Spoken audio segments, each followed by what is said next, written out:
Afghanistan's fledgling independent media is under threat. A draft media law to create a government watchdog committee opens the door to censorship, activists and journalists say. Saliha Soadat reports for Tolo News, owned by Afghan media tycoon Saad Mohseni. Even under existing laws, she has come under pressure from powerful political leaders. The brother of a former lawmaker raped and killed a girl. I talked to the girl's brother and lawyer, but the accused refused to be interviewed. After that, I got a letter from the existing commission saying I would be questioned. Afghanistan has dozens of papers, radio and TV stations, some independent, others owned by political and warlord factions. Those pushing for government oversight say the media is inciting instability in the country, a claim activists reject.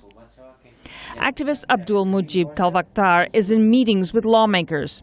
He admits the 12-year-old media sector has failings, but he says more government control is not the answer. They want to mimic or they want to imitate what Iranians are doing and what Chinese are doing. It is not acceptable for us. Earlier this year, gunmen burst into these offices of the daily Hashti Sub after the newspaper published an expose of land grabs.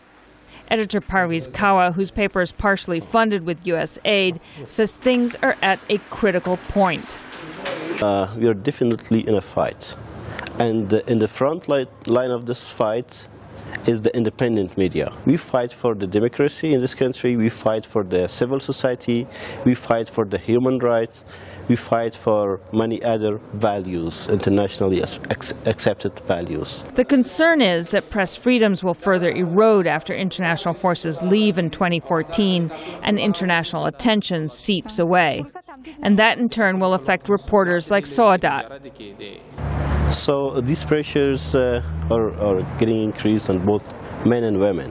And the figures we have, it shows that female staff of the newspapers, the radios, TVs, they are trying to leave their jobs and look for some other alternatives to work.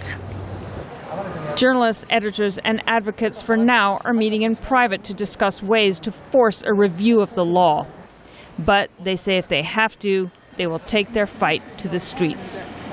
Sharon Behn, VOA News, Kabul.